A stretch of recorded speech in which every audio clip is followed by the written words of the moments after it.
to Codex Alimentarius. And that's very interesting because they're supposed to be about health and food worldwide. Some conflicts of interest that we'll talk about. So Codex started promulgating regulations and rules. The World Trade Organization, you see, accepted Codex when the World Trade Organization was formed in 1994. Okay?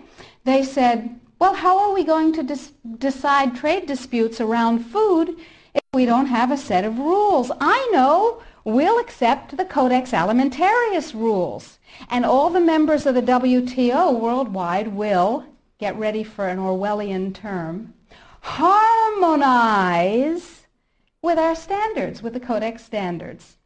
If two countries go into the World Trade Organization dispute resolution process, and one of them is Codex compliant, and one of them is not Codex compliant, the one that is Codex compliant automatically wins regardless of the merit of the case. People are using Codex compliance as a weapon in a much bigger economic battle. So, every country in the world is racing to do what? To become Codex compliant. And you have to remember that Codex does not serve consumer well-being, does not serve health. It serves what I call the 5 bigs. Big pharma, big chema, big biotechna, big agribiz, and big medica. Little you and little me are not served by Codex in the least. Okay, so what does Codex do? Why do I care enough about Codex to close my practice and stop treating patients who came to me from around the world to help them regain their health and be radiantly well with non-toxic means, which is a very satisfying thing to do. I love it. And it also provided me with an income. That was nice. Nutrients under Codex not only are limited to those nutrients on the positive list, and we anticipate there will be 18 of them. What we're talking about is waking up one morning and being very surprised to find that high-potency, therapeutically effective, clinically significant nutrients are now illegal in the heroin is illegal.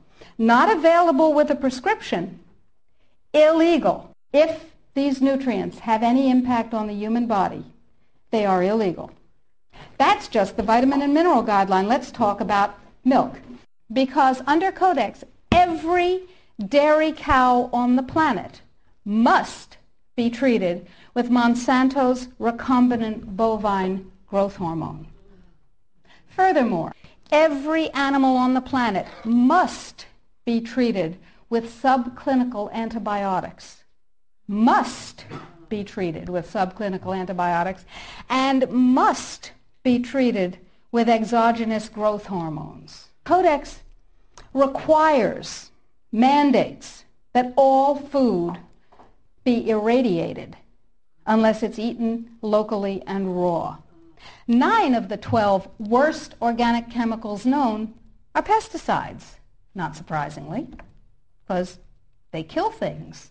And, of course, we have many processes and enzyme systems that are very much like insects and other pests, so they're not too good for us. But Codex has different ideas.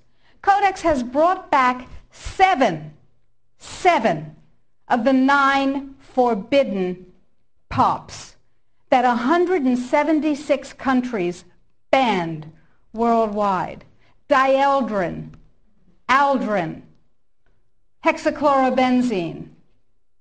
And the food that is imported from other countries that contains these substances cannot be stopped at our borders, because otherwise it would be, God forbid, a trade violation. That's how Codex works. Codex, according to the World Trade Organization and the Food and Agriculture Organization joint projections. Now, I didn't make this up. Please, if you unfastened your intellectual seat belts, put them back on again. If you do the numbers, in the WHO FAO projections, the epidemiological projections, they estimate, not I, because what do I know? They estimate, they're the experts, that just the vitamin and mineral guideline alone, when it goes into global implementation on December 31st, 2009, will result in a minimum of 3 billion, that's B, bad, big, billion deaths. 1 billion through simple starvation. Those folks who die are not particularly economically successful from the point of view of the corporations. When you're starving to death, how much good can you do when the issue is how much can you buy? Not a lot. Forget them. But the next 2 billion, they will die from the preventable diseases of undernutrition. So we're talking about food regulations that are in fact the legalization of mandated toxicity and undernutrition. It will be illegal if there's a famine in, wherever there's a famine, to ship high nutrient density biscuits to that country, and it will be illegal to distribute them. That's what we're talking about.